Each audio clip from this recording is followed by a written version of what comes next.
How to keep narcissists in line with our wishes.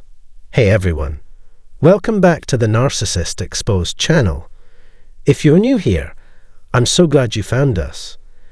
We dive into fascinating topics that help you navigate the complexities of life and relationships. Before we get started, make sure to hit that subscribe button and ring the notification bell so you never miss an update. We've got some amazing content lined up that you won't want to miss. Alright, let's get into today's topic, which is a juicy one: how to keep narcissists in line with our wishes. Now, I know the word narcissist gets thrown around a lot these days. It seems like every other person we encounter in life gets labeled with this term. But when we're talking about a true narcissist, we're dealing with something quite different. Someone who thrives on self-admiration, constantly seeks validation, and often manipulates those around them to get what they want.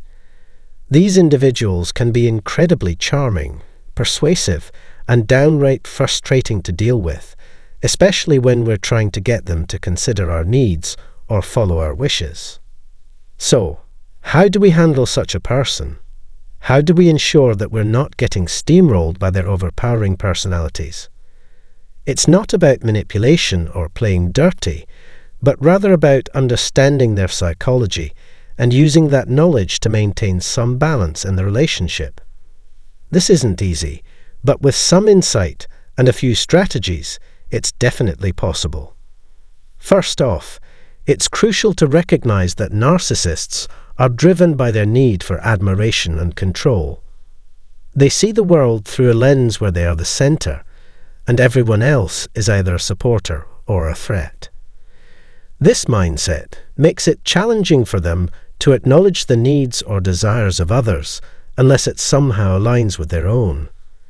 So, if you want to keep a narcissist in line with your wishes, you need to make your requests or demands in a way that appears to serve their interests as well. One of the most effective ways to do this is through something called mirroring. Narcissists love to see themselves reflected in a positive light. They're often drawn to people who affirm their self-image. When you're trying to get them to agree to something, start by acknowledging something they've done well, or something about them that you genuinely admire. This isn't about false flattery, but about finding a common ground where they feel recognized and appreciated. When they feel good about themselves, they're more likely to be receptive to your ideas or requests. For instance, if you need a narcissist to comply with a particular decision at work, you might frame your request in a way that highlights how their leadership or input would be crucial to the success of the project. Phrases like, "I really admire your insight on this, and I think your expertise could take this idea to the next level," can go a long way. They'll be more inclined to help or agree because it reinforces their self-perception as a valuable and knowledgeable individual. Another technique is to set clear boundaries without appearing confrontational. Narcissists often test boundaries to see how much they can get away with, so it's important to be firm without being aggressive. This might look like calmly but confidently stating your limits and the consequences of crossing them. For example, if a narcissist consistently tries to take credit for your work, you could say something like, "I'm happy to contribute, but I'd like to ensure that the work I do is recognized as my own." I'm sure you understand how important it is for everyone's contributions to be acknowledged. This approach is respectful yet assertive, making it clear that while you value the relationship, you won't tolerate being undervalued or overlooked. It's also important to remember that narcissists are often hypersensitive to criticism, even though they might not show it. If you need to critique or challenge a narcissist, do so with care. Instead of directly pointing out their flaws or mistakes, which could lead to defensiveness or backlash, try framing it as a shared problem that you both can work on together. For instance, instead of saying, "You messed this up," you might say, "I think we could improve this by considering another approach. What do you think?" This invites collaboration rather than confrontation and allows the narcissist to save face while still addressing the issue. Understanding that narcissists are often driven by a deep-seated insecurity can also be useful. Their need for constant validation often stems from a fragile self-esteem that they're desperate to protect. While it might be tempting to try to expose their insecurities or bring them down a notch, this will usually backfire. Instead, focus on ways to build them up in areas where it benefits both you and them. If you can find ways to boost their confidence in a manner that aligns with your own goals, you're more likely to get their cooperation. For instance, if you're in a relationship with a narcissist and you want them to be more attentive to your needs, try highlighting how their attentiveness could be a reflection of their caring and protective nature.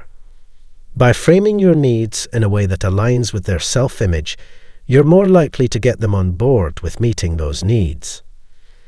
It's also worth noting that sometimes the best way to deal with a narcissist is to pick your battles wisely. Not every issue is worth fighting over, and with a narcissist, constant conflict can be exhausting and counterproductive. Focus on the things that truly matter to you and let go of the smaller issues. By conserving your energy for the big issues, you're more likely to maintain the strength and resolve needed to handle the narcissist effectively when it really counts. Additionally, never underestimate the power of silence. Narcissists often thrive on drama and conflict, and they can be relentless in trying to provoke a reaction. When they see that you're not taking the bait, whether it's by ignoring a provocative comment or refusing to engage in a pointless argument, they often lose interest and move on. Your silence can speak volumes, and it can be a powerful tool in keeping a narcissist in check. At the end of the day, keeping a narcissist in line with your wishes requires a blend of tact, patience, and psychological insight. It's about understanding what makes them tick and using that knowledge to navigate the relationship in a way that allows you to get what you need while minimizing conflict. It's not easy, and it might not always be possible in every situation, but with the right approach, you can often find a way to manage the relationship in a way that works for you. Before we wrap up, I want to remind you that dealing with narcissists can be incredibly draining. It's important to take care of yourself and ensure that your own needs are being met, whether that's through seeking support from friends, setting aside time for self-care, or even considering professional help if you're feeling overwhelmed. Remember, your well-being is just as important as managing the relationship. Thank you so much for sticking with me through this discussion. I hope you found it helpful and that you're leaving with some new strategies for dealing with the narcissists in your life. If you enjoyed this video, don't forget to give it a thumbs up and share it with someone who might find it useful. And of course, if you haven't already, make sure to subscribe to the channel so you can stay updated with more content like this. Thanks again for watching, and I'll see you in the next video. This is the Narcissistic Wife's Playbook, 10 Ways She Treats Her Husband. Hey everyone, welcome back. Today, we're diving into a topic that's often overlooked: selfish women, particularly mothers, and the harm they can cause, especially to their children. It's important to discuss this because these behaviors can be very damaging. While we often hear about men being abusive, it's crucial to recognize that men can also be victims of domestic abuse, though their stories are often silenced by shame. We typically associate vanity with arrogant men, but it's time to expand our perspective. Narcissism in women can be just as destructive. In today's video, we'll explore how a selfish wife treats her long-term husband. This aspect of selfish behavior deserves more attention. Let's get started. If you want to stay updated on new videos, don't forget to like, subscribe, and click the bell icon. Number 1. Blaming yourself and gaslighting. When you're in a relationship with a narcissistic partner, especially as a man, you may find yourself constantly doubting your worth and feeling responsible for every issue. If your partner is perpetually unhappy and critical, you'll likely feel weakened and accountable for all the problems they perceive in the relationship. This type of gaslighting is designed to make you question yourself and reinforce the narcissist's control over you. No matter how hard you try, you'll never be able to make them happy, leading them to believe that you are the problem. It's important to recognize that narcissists use this form of self-blame to maintain their power and control over you. Number 2, not enough support and fierce opposition.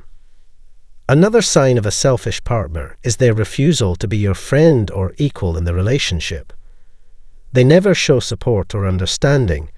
Instead, they always oppose your views, undermining your confidence and belittling your opinions.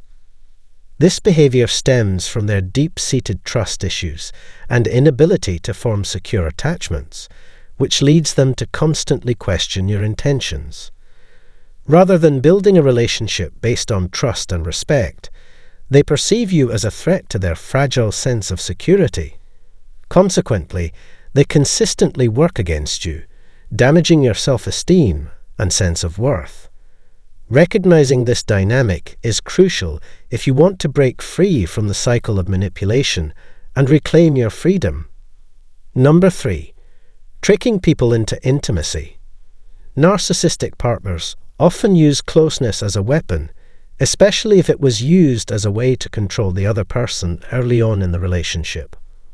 Over time, they'll stop showing love and make you feel bad for wanting to be close to them physically. This kind of trickery makes you feel bad about your own self-worth and makes you think that your natural wants are somehow wrong or embarrassing. It makes you feel even more alone and reinforces the idea that you're the problem in the relationship with each rejection. Number 4, being cut off from help and support. Narcissistic partners will do anything to isolate you from your friends and support networks because they view them as threats to their control over you. If you try to make friends or stay connected with those you already know, they will become hostile and critical. They will scrutinize your friendships, pointing out flaws or fabricating reasons to distrust your friends. Under the guise of caring about your well-being, they might even encourage you to spend time with people they know you'll never connect with. This manipulation strips away your freedom and increases their dominance, leaving you feeling trapped and disconnected from genuine relationships. Additionally, if you express concerns about their friends, they will perceive it as an attempt to control them, highlighting the pervasive lack of fairness in the relationship. Number 5, putting down your worth. She lives in a dream world where you always fall short of what she expects, which makes her consistently unhappy. You'll hear a lot of insulting things that will make you feel less valuable. She will make sure you never forget how unworthy you are of her by making you think about ex-partners and making direct comparisons that show how bad you think you are. If someone is always criticizing you, you might do anything to prove your worth, even if it means setting impossible goals for your job or trying to make a lot of money. But it doesn't matter how hard you try. It's never enough to meet her endless needs. 6, projecting tragedies from the past. In her eyes, all the bad things that have happened to her become your fault. She uses the bad things that happened to you in the past to justify how badly she treats you. You become her emotional victim, taking the blame for the hurts other people have caused her. Whether she's using credit cards too much or doing other bad things, she sees them as ways to get back at people who she thinks have hurt her. When you try to talk to her or question what she says, she responds with gaslighting, manipulation, and passive-aggressive behavior, which traps you deeper in her web of fantasy and control. Number 7, queen servant order. She acts like the queen in this relationship, and you, sadly, act like her servant. Instead of being an equal partner, She tells you what to do all the time, especially when it comes to money. There will be times when you have to explain every expense and financial choice you make to her, even if you're not the main breadwinner. Any change from what she expects is met with criticism and questioning. This relationship takes away your freedom and makes you a slave in your own life. Remember that feeling like you have to report to someone all the time is not normal or healthy, especially when it comes to things that should be your responsibility as an adult. Number 8. Master of changing the blame. No matter what she did or how bad it was, she's very good at putting the blame on you. Every issue and mistake is seen as your fault in some way.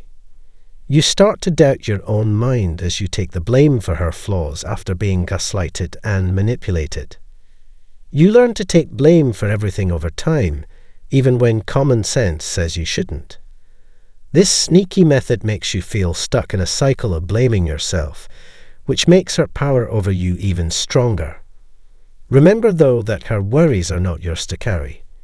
You are not responsible for what she did or what happened because of it. Realizing this is the first thing you need to do to take back your freedom and stop being controlled by her. Number 9. Lack of emotion. Like most narcissists, she can't connect with other people on an emotional level. Talking to her is like talking to a wall because she doesn't understand or care about what you're saying. When you tell her how much you've been hurt, don't expect her to feel bad. She won't. She'll say things like, "We're talking. What else do you want?" to brush off your worries. Because of her own past, she doesn't feel anything because showing emotion made people judge and shame her. Because of this, she can't give you the mental support and connection you want in a partner. Number 10. Threats of divorce that don't go away.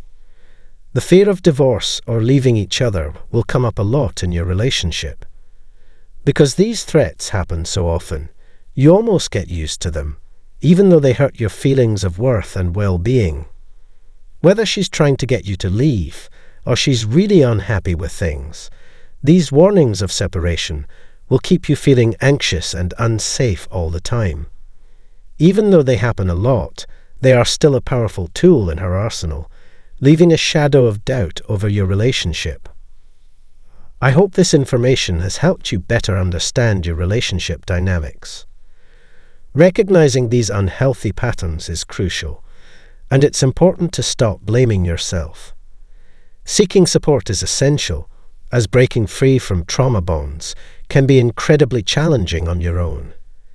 If you found this information helpful, please show your appreciation by liking the video and following my channel. Thank you so much for your support. Remember, you are not alone on this journey. Together, we can overcome these challenges. Be sure to click the link in the description to access a free book and a one-on-one session, which are valuable tools to aid your healing process. Don't give up. I'll see you all in the next video. Take care and keep progressing in your recovery.